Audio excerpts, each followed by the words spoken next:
سلمان صاحب، آپ کو نہیں لگتا کہ جتنے ممالک وابستہ ہیں اس خطے سے ان سب کے لیے ایک بڑا چیلنج ہے؟ اگر یہاں امن ہو جاتا ہے تو خطے پر کیا اثرات مرتب ہوں گے، اور اگر خانہ جنگی کی طرف صورتحال جاتی ہے تو کیا اثرات ہوں گے؟ خصوصاً بھارت کی بات کر رہی ہوں میں۔ دیکھیں، آپ نے جو بات کی کہ خطے کے ممالک افغانستان کے مسئلے کے سیاسی حل کے لیے کوشاں کیوں ہیں، افغانستان کے بارے میں ایک عام تاثر یہ ہے کہ اگر افغانستان کے اندر جنگ و جدل ہوگا تو خطے کے ممالک پہ اس کے اثرات ہوں گے، جیسے کہ پاکستان نے یہ اثرات بھگتے ہیں، اور اگر وہاں پر امن قائم ہوتا ہے تو آپ یہ دیکھیں کہ فائدہ کس کا ہوگا اور نقصان کس کا ہوگا۔ فائدہ تو پھر علاقائی فورسز کا ہے نا، کہ اگر اس خطے نے ترقی کی منازل طے کرنی ہے تو افغانستان کا امن اس میں بنیادی رول ادا کرے گا، اور پاکستان کا انٹرسٹ اس میں کیا ہے؟ دیکھیں، بات یہ کہ اگر آج افغانستان کے اندر پاکستان کی دوست حکومت قائم ہو جاتی ہے، افغان تائید اور حمایت سے قائم ہوتی ہے، سب سے بڑا فیکٹر یہ ہے کہ وہاں پر جو افغان سرزمین کا دہشت گردی اور تخریب کاری کے لیے استعمال ہے وہ ختم ہوگا۔ دہشت گردوں کے گروپس وہاں پر ہیں، دہشت گردوں کے ٹریننگ سینٹر وہاں پر ہیں، وہ حکومت پھر اس کی متعامل نہیں ہوگی، اور اس کا فائدہ کون اٹھا رہا ہے؟ آپ ایک دلچسپ صورتحال دیکھیں کہ اس خطے کے اندر صرف ایک ملک ہے جو اس وقت اشرف غنی انتظامیہ کو کاندھا دینا چاہ رہا ہے، بلکہ آج میں ایک رپورٹ دیکھ رہا تھا کہ یہ جو بھارتی وزیر خارجہ ہے وہ جو ماسکو اور ایران گئے، وہ انہیں یہ تو نظر آ گیا ہے کہ یہ طالبان کی پیش قدمی، اور جیسے ابھی عزائز صاحب نے بھی کہا کہ انہوں نے ان کی ایک عالمی حیثیت اور اہمیت قائم ہوئی ہے، اور وہ اب سیاسی تصفیے کی بات کر رہے ہیں۔ دیکھیں، انہوں نے اپنے طرز عمل پہ نظر ثانی کی ہے۔ بھائی، وہ جو وہاں پر فریق بیٹھا ہوا ہے وہ اس میں پیش رفت کیوں نہیں کر رہا؟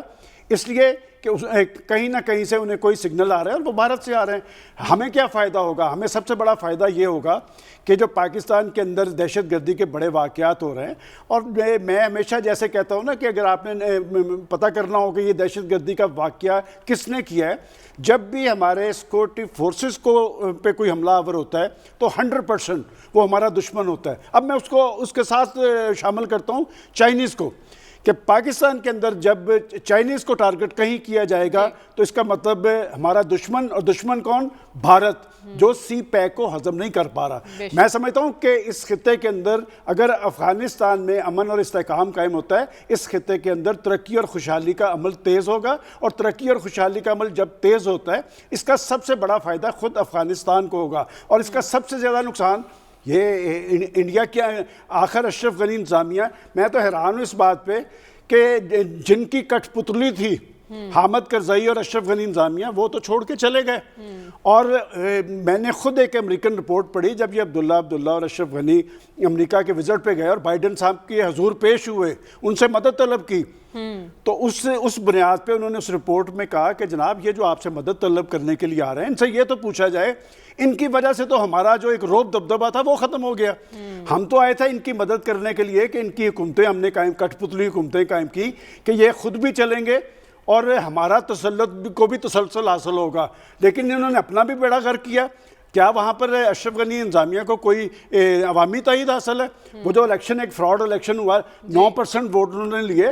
دیکھیں، بات یہ کہ جو حکومتیں ہوتی ہیں، حکومتوں کا وجود زمین پہ نظر آتا ہے، ان کی ایک رٹ ہوتی ہے، اس رٹ کی بنیاد پر وہ اپنے معاملات کو چلاتے، آگے کی طرف چلاتے ہیں، سیاسی معاملات ہوتے ہیں، انتظامی معاملات ہوتے ہیں۔ کیا آج افغانستان کے اندر ایسی صورتحال ہے؟ میں سمجھتا ہوں کہ پاکستان کی پالیسی بڑی ویلڈ ہے۔ پاکستان نے جو لائن لی ہے، اس نے اپنے آپ کو طالبان سے منسلک نہیں کیا۔ دیکھیں، حکومت تو یہ نہیں کہہ سکتی، لیکن ہم یہ ضرور کہہ سکتے ہیں کہ جب طالبان کی حکومت وہاں پر قائم تھی تو پاکستان کے اندر کوئی دہشت گردی نہیں ہوتی تھی، پاکستان کے اندر تخریب کاری نہیں تھی ہوتی۔ جب سے یہ جو 20 سال سے سلسلہ وہاں پر جاری ہے، یہ انڈیا وایا افغانستان، انہوں نے اس سرزمین کا غلط استعمال کیا، اور آپ دیکھ لیں کہ راہ کا اور این ڈی ایس کا ایک گٹھ جوڑ موجود ہے۔ جس واقعے یہ بلوچستان کے اندر جتنے واقعات ہیں، یہ شواہد کی تاریخ ہمارے پاس موجود ہے، اور مجھے یاد ہے کہ ماضی کے اندر بھی جنرل رحیل شریف اور نواز شریف صاحب جا کے وہاں پر ان کو دے کے آئے، پھر عمران خان صاحب اور جنرل باجوہ صاحب نے جا کے ان کو سمجھایا کہ آپ کی سرزمین استعمال ہو رہی ہے۔ یہ پہلی ایک کٹ پتلی حکومت ہے جو خود چاہ رہی ہے کہ وہاں پر انارکی قائم ہو۔